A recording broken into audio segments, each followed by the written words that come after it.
This morning we're going to do a skillet. Many of you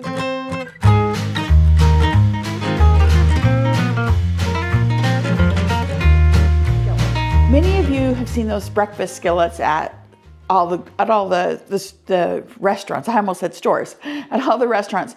But they don't have to be just a breakfast skillet. I've been making skillets for years and I've been kind of craving one. So what you're gonna do is just kind of get the things that you have in your house. So I have this hot turkey sausage. So when you have one of these kind of things, everybody has a different secret of how to open it. I usually just slash down the middle.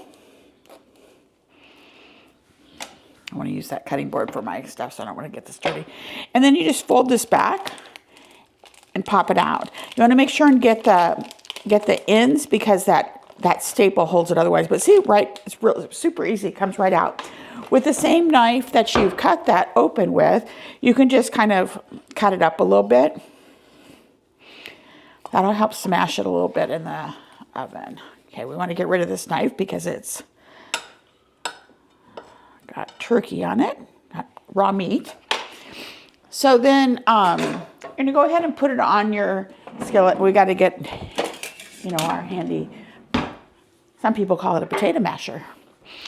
And in this case, I'm gonna use a little ghee for the oil.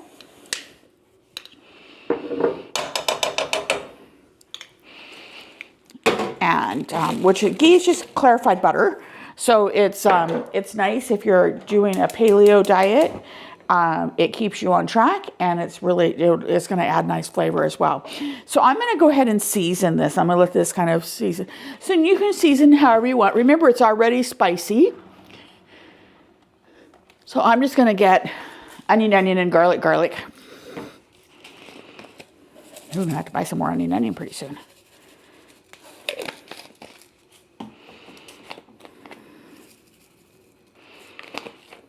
And if you follow my Tastefully Simple site, my Tastefully Simple Facebook page is still the same, but however, the ordering link has changed. Tastefully Simple has decided to simplify. So they're changing the link that's been the same for 24 years. So I don't know how simplified that is. But it is going to offer some new things. It's you don't have to find a party. You don't have to find your consultant. The link will always work. So what we want to do is we want to just go ahead and get this smashed up with the potato masher. That's going to give you some nice smaller pieces. I'm going to let that cook a little bit. I'm going to add a little olive oil too. This is really, really lean turkey.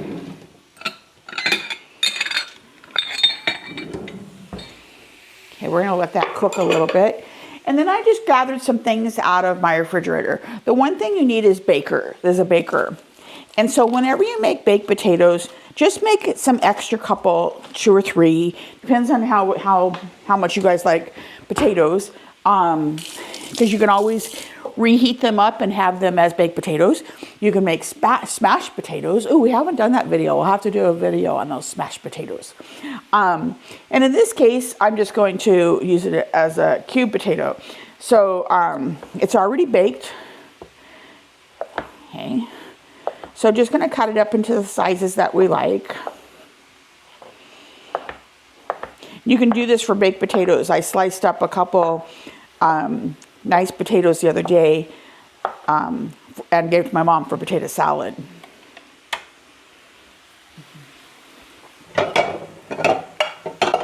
So baking them ahead of time is really nice because it saves you time later when you're trying to make something, and they're really convenient. And if you end up not needing it, you can always put it in the freezer, and use later. Just want to get all the veins and seeds out of here.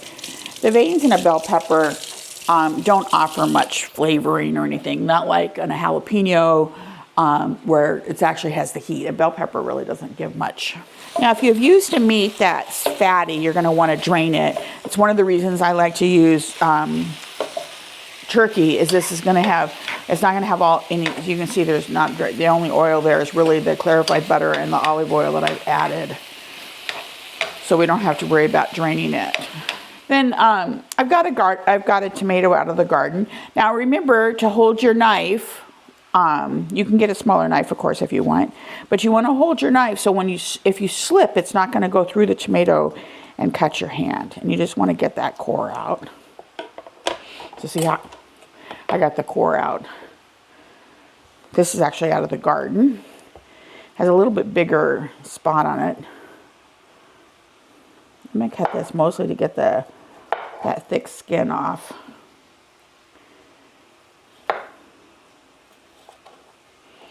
Some of our tomato bush this year, it got really unruly, I guess is the right word. And we've got tomatoes laying on the ground. I mean, you talk about it didn't really start to produce until the weather turned cold.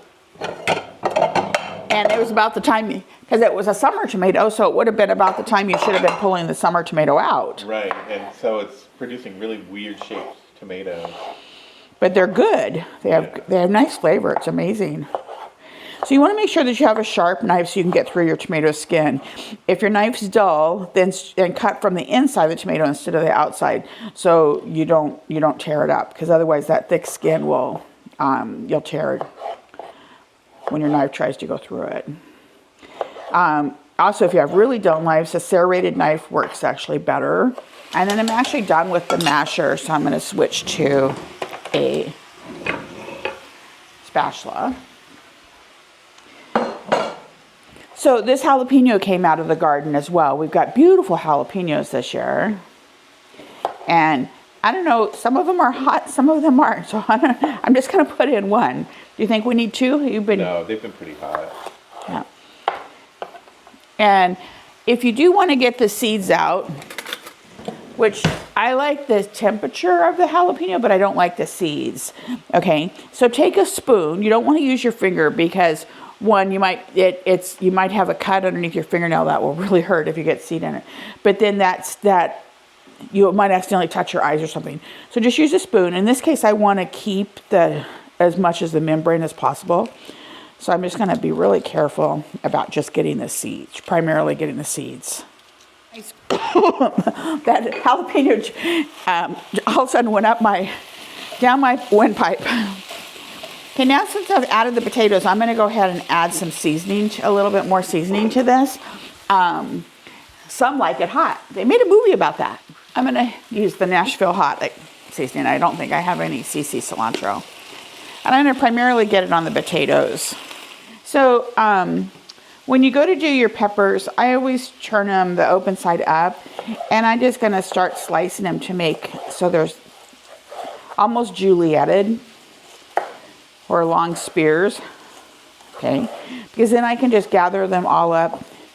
And in case of jalapenos, I want them a little bit smaller because sometimes no matter how much you mix them up, you get a spoonful all at once. So, and the same thing with the bell pepper. Oh, I didn't get that little piece yet. And do the same thing, kind of make little, some people might say they're julienne vegetables. Some people might just say they're a little, okay, these are bell peppers, so I'm going to put them I like them a little bit bigger. And they don't have to be consistent in size. Gordon Ramsay would have a heart attack right now. But I like them more homey, bigger assorted sizes. Depends on what you're making. And the top, I do the same kind of thing too. Or you can just put some salt on and eat it while you're cooking. Julia Childs always drank the liquor or the wine while she was cooking, so we can eat the peppers. So remember, the potatoes are already cooked. So now I'm going to put in these peppers.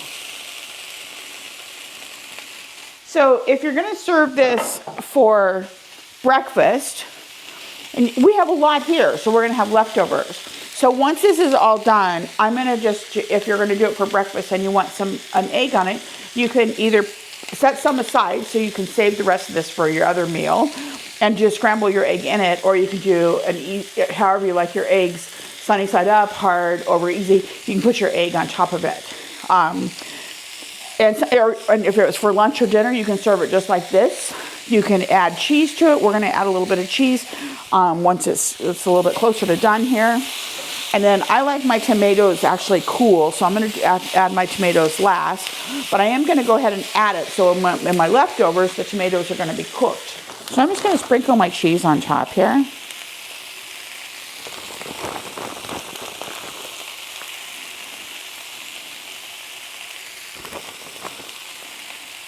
And the burner is still on. You can put a lid on it if you want. I don't want a dirty lid, so I'm going to go ahead and toss this a little bit to help melt that cheese. Go ahead and add my fresh tomatoes. So I'm going to go ahead and turn this off now. And we're actually going to have this without eggs on it this morning because it looks really, really good. Okay, then I'm going to top this with an avocado. I can never say the type of this avocado, Charles. What is this? Fuerte. Yeah.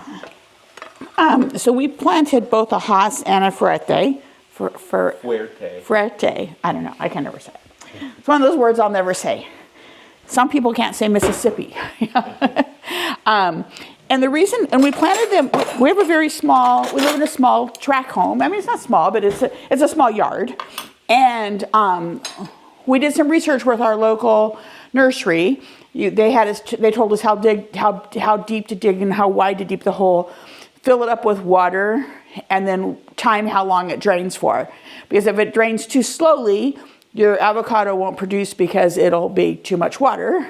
And if it drains too fast, it won't produce because it doesn't have enough water. So I thought it was very scientific. But we basically planted them side by side so they're in the same hole, so to speak. They'll shade each other. Avocados do get sunburned, so they do shade each other. And by doing these two different flavors or two different types, we get avocados all year long. This tree is like 4 years older than our other tree because our other tree died when there was a really bad heat wave. And so tell about the production on this tree, Charles.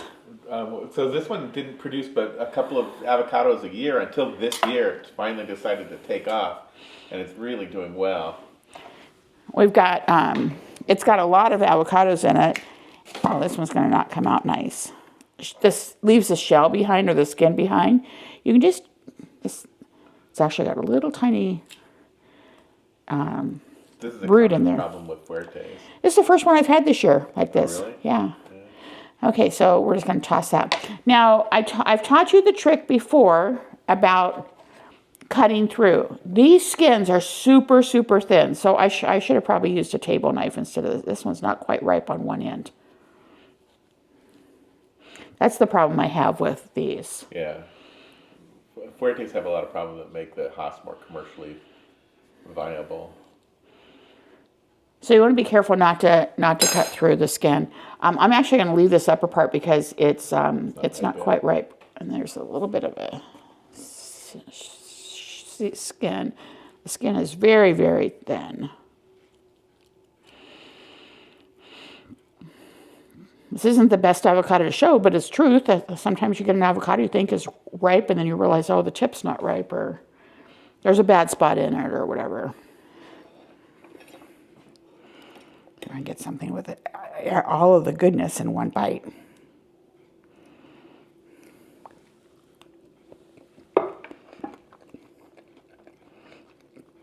I love this dish.